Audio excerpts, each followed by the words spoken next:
Olá, sejam bem-vindas e bem-vindos ao painel de notícias. Continue comigo e fique bem informado sobre decisões da Justiça Federal que impactam a vida dos cidadãos. Vamos falar nesta edição sobre os perigos de alguns procedimentos estéticos e como um entendimento da Justiça Federal foi decisivo para a concessão de um benefício. TRF1 nega pedido de profissional de estética que tentava oferecer serviço de bronzeamento artificial em Câmara. TRF da Primeira Região assegura ao filho de um trabalhador o direito a uma vida mais digna. É a partir de agora, vem comigo.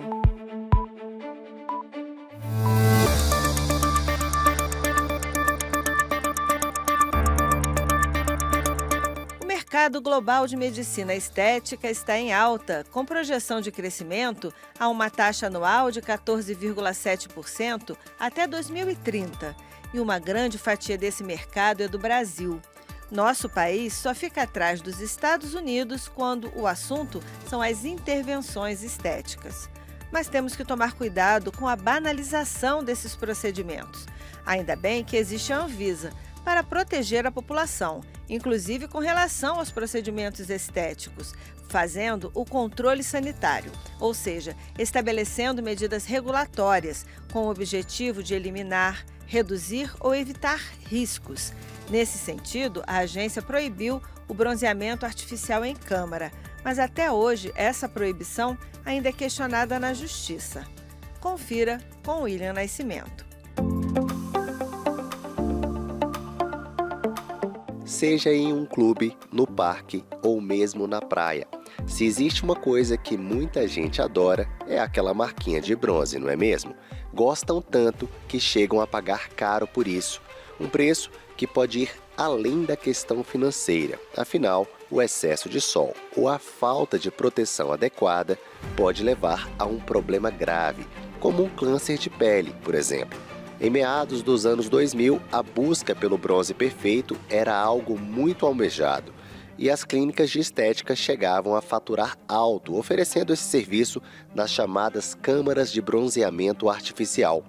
Acontece que o uso do equipamento acabou sendo proibido no Brasil pela Agência Nacional de Vigilância Sanitária, como explica o gerente de tecnologia em equipamentos médicos da Anvisa, Anderson Almeida. As câmaras de bronzeamento foram proibidas por causar câncer, queimaduras, irritações de pele, ressecamento, lesão ocular, rachaduras na pele, dentre outros, né?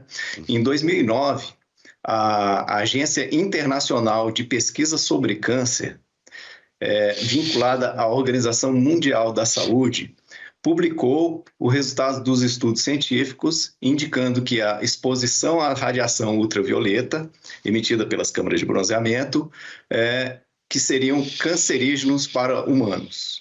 Na época, a Anvisa abriu um procedimento regulatório e, por meio de uma consulta pública, ouviu membros da sociedade civil, da Sociedade Brasileira de Dermatologia e do Instituto Nacional de Câncer, o INCA, o que resultou na Resolução 56 de 2009, proibindo as câmaras. Do ponto de vista científico, as luzes do equipamento são responsáveis por mutações genéticas, como explica o médico oncologista Márcio Paes. A câmara de bronzeamento artificial é uma câmara que usa raios UVA, que é um tipo de radiação parecido com a do Sol, que o problema dela principal é o seguinte: ela estimula o envelhecimento celular, estimula mutações genéticas no DNA dessas células, que daí predispõe ao aumento da prevalência de câncer, ou seja, vai ter mais casos de câncer por causa do uso dessa radiação. Ou seja, é um mecanismo que, com o pretexto de bronzear a pele, mudar a tonalidade da pele, você aumenta o risco 75% das vezes de ter um câncer de pele. Uma pesquisa realizada pela Fundação do Câncer de Pele nos Estados Unidos identificou que 61 mulheres, de um grupo de 63, desenvolveram câncer de pele do tipo melanoma antes dos 30 anos de idade. Todas as pacientes diagnosticadas com a lesão, na forma mais grave da doença, haviam usado as câmaras de bronzeamento à época, o equivalente a 97%. O fato é que, mesmo com o resultado de pesquisas como essa e a proibição pela Anvisa, algumas empresas continuam insistindo no uso das câmaras de bronzeamento e chegam a recorrer à justiça. Em setembro desse ano, por exemplo, o TRF da Primeira Região negou o recurso de uma profissional liberal que tentava autorização para oferecer os serviços de bronzeamento artificial em Câmara no estado do Pará. A defesa da mulher sustentou que a proibição da Anvisa viola o livre exercício da profissão previsto na Constituição Federal.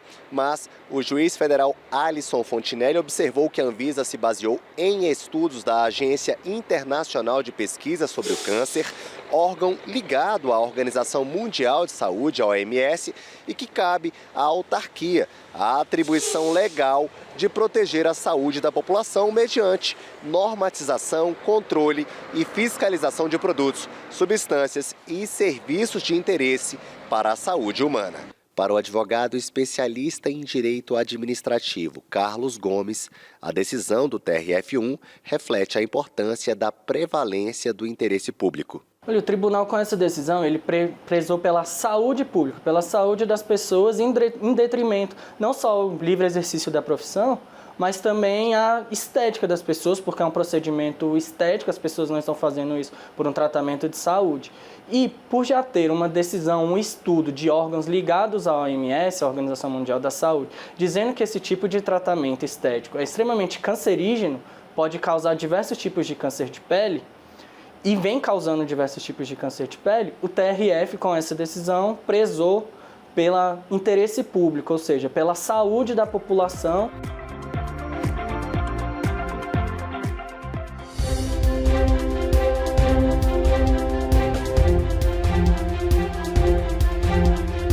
Nos últimos 6 anos, a movimentação em contas do Fundo de Garantia do Tempo de Serviço, o FGTS, injetou mais de 600 bilhões de reais na economia brasileira. Muita gente aproveitou inovações do governo federal nos critérios para retirar valores do FGTS, deixando as finanças em dia. E embora a lei seja taxativa nessas possibilidades, o judiciário, por vezes, amplia a interpretação para beneficiar o trabalhador, mas mantendo o caráter social do fundo. A repórter Ana Paula Souza explica melhor essa questão em uma matéria sobre decisão do TRF1, que assegurou o direito a uma vida mais digna ao filho de um trabalhador.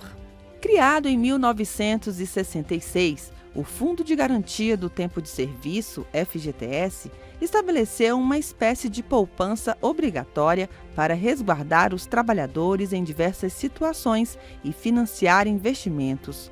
O montante é formado por depósitos dos empregadores no valor de 8% do salário do trabalhador. Desde 2017, o governo federal tem promovido, por meio de medidas provisórias, possibilidades de saques além dos que estão previstos na Lei 8.036. Saque extraordinário e saque aniversário foram algumas novidades que ajudaram a despertar as finanças dos brasileiros e movimentar a economia, como nos conta a supervisora Sabrina Monteiro. Para mim fez muita diferença. Me ajudou muito a pagar as contas, algumas desapertei um pouquinho, deveria ter mais vezes. E o caixa, Carlos Robert Lima Aragão. Estava num momento muito delicado, estava precisando, principalmente para pagar as contas, né? E como tinha bastante dinheiro lá, eu vi, foi uma boa oportunidade para mim. As previsões de saque do FGTS estão no artigo 20 da Lei 8.036 de 1990. Entre as possibilidades estão demissão sem justa causa, extinção total da empresa, aposentadoria concedida pela Previdência Social, falecimento do trabalhador, sendo o saldo pago a seus dependentes, liquidação ou amortização extraordinária do saldo devedor de financiamento imobiliário, várias situações de doenças do trabalhador ou seus dependentes, além de outros fatores, como destaca o advogado Pedro Paulo Antunes. A importância para o trabalhador é que o FGTS ele consegue formar um patrimônio, que ele pode ser utilizado como saque em ocasiões especiais. O artigo 20 da lei é bem específico quando trata das possibilidades de movimentação dos valores em conta do FGTS em caso de doença do trabalhador e de seus dependentes, como em caso de câncer ou HIV. Mas e quando a doença não está elencada na lei? O trabalhador pode sacar do dinheiro do FGTS? O Tribunal Regional Federal da Primeira Região entendeu que sim. O caso foi analisado em julgamento da 6ª turma do TRF1. O tribunal confirmou sentença que autorizou a movimentação e o levantamento da integralidade do saldo do Fundo de Garantia por Tempo de Serviço a um trabalhador para fins de tratamento do filho portador de síndrome de Down e diagnóstico secundário de transtorno do espectro autista. Ele alegou que seu dependente precisa de acompanhamento intenso dos pais, além da necessidade de tratamentos específicos na área de saúde, muitas vezes realizados por médicos especialistas que não atendem pelo plano de saúde. A decisão foi baseada em uma interpretação extensiva do artigo 20 da Lei 8.036. O relator, desembargador federal Jamil Rosa de Jesus Oliveira, ressaltou que o TRF1 firmou o entendimento de que as previsões expressas na lei não são taxativas, devendo ser assegurado o direito constitucional do cidadão à vida e à saúde. Assim, cabe ao Poder Judiciário averiguar se a doença de que sofre o dependente do titular da conta é grave e se a situação exige a liberação do saldo sob pena de comprometimento à saúde. Um entendimento relevante, na opinião do advogado Pedro Paulo Antunes. Esse entendimento que o Tribunal Regional vem trazendo há algum tempo é um entendimento muito importante para o trabalhador. Ele trouxe a análise extensiva do que traz o que vem além do rol taxativo que vem na previsão legal.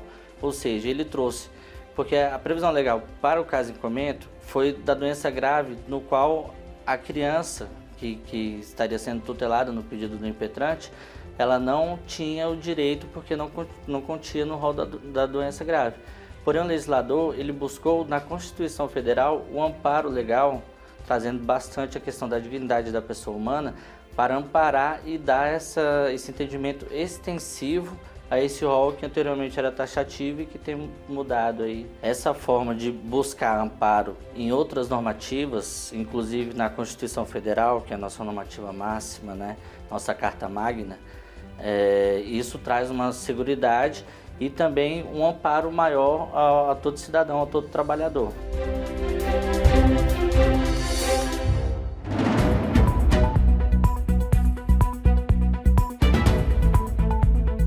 Isso termina agora mais uma edição do Painel de Notícias, um programa produzido pela Assessoria de Comunicação Social do TRF da Primeira Região, com reportagens de Ana Paula Souza e William Nascimento, captação de áudio de Robson Medeiros, edição de Lucas Lima e coordenação geral de Ivani Moraes.